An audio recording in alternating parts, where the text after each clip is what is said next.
हम लोग आज जानने वाले हैं कि इकोलॉजिकल फुटप्रिंट क्या होता है। तो चलिए शुरुआत करते हैं कि इकोलॉजिकल फुटप्रिंट क्या होता है। तो इसे हिंदी में जो हम लोग कहते हैं पारिस्थितिक पदचिन्ह।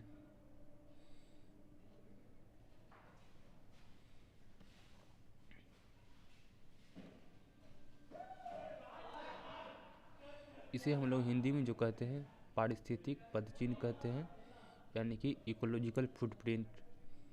ये क्या होता है? पारिस्थितिक पदचिन्ह यह मापने का तरीका है कि एक देश अपनी जनसंख्या और आर्थिक गतिविधियों को बनाए रखने के लिए कितनी भूमि, पानी और प्राकृतिक संसाधनों का उपयोग करता है।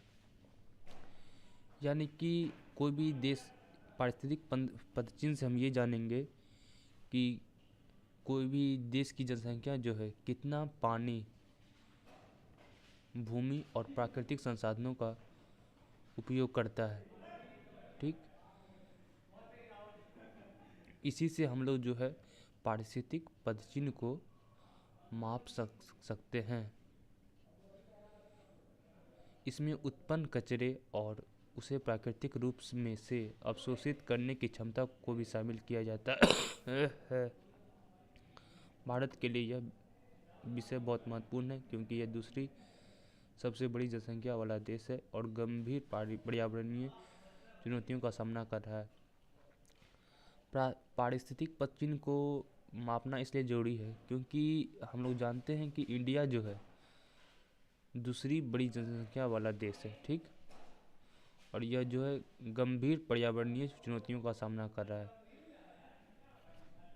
ठीक, ये हो गया। अब नॉर्मल सी बात है कि हम ये जानेंगे कि पारिस्थितिक पद, और मैं इसे समरी के रूप में बताऊं कि पारिस्थितिक पदचिन्ह क्या होता है। तो पारिस्थितिक पदचिन्ह जो है एक, बोल सकते हैं, मेजरमेंट है। यह जानने के लिए कि जितनी भी जनसंख्या, कोई भी देश की जनसंख्या जो है कितना वाटर, कितना लैंड और कितना नेचुरल रिसोर्सेज का यूज कर रहा है, उसी उसी से हम लोग जानेंगे कि इकोलॉजिकल फुटप्रिंट कितना है। ठीक, और ये इसलिए जानना है कि क्योंकि इंडिया जो है दुनिया का सबसे बड़ा जनसंख्या वाला देश है। ठीक,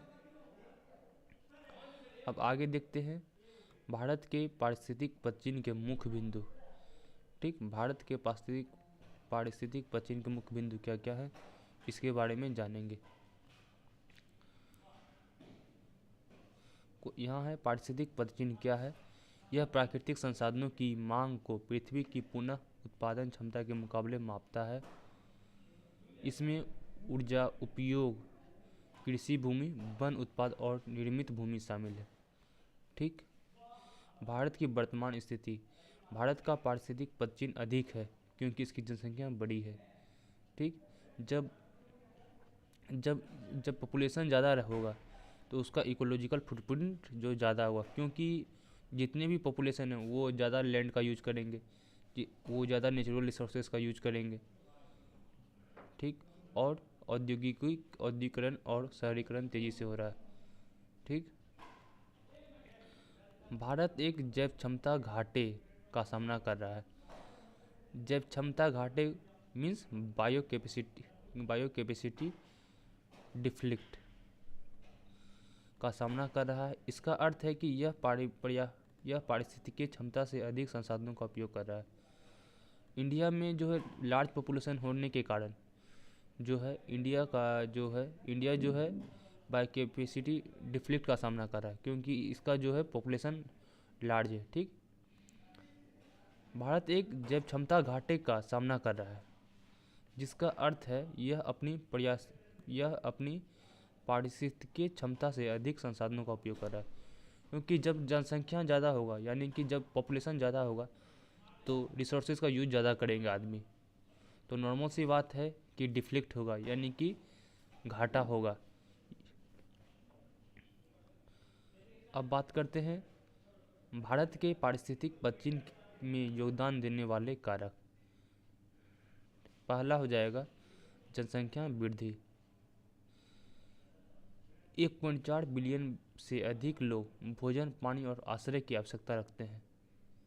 ठीक है, जनसंख्या वृद्धि होगा। दूसरा, शहरीकरण। बढ़ते शहर अधिक भूमि और ऊर्जा का उपभोग करते हैं और हरित क्षेत्रों को कम करते हैं। ठीक, दूसरा हो जाएगा रीजन शहरीकरण। और तीसरा बात करें औद्योगिक वृद्धि। औद्योगिक वृद्धि में होगा कारखानों और उद्योगों के लिए ऊर्जा की आवश्यकता होती है, जिससे कार्बन उत्सर्जन बढ़ता है। चौथा है बड़े पैमाने पर खेती भूमि और पानी का उपयोग करती है और मृदा क्षरण का कारण बनता है। पांचवा है वनों की कटाई। लकड़ी, कृषि या शहरी विस्तार के लिए जंगलों की कटाई से कार्बन डाइऑक्साइड को अवशोषित करने की क्षमता कम हो जाती है। और पांचवा है ऊर्जा खपत। कोयले जैसे जीवाश्म ईंधनों पर निर्भरता से कार्बन उत्सर्जन बढ़ता है।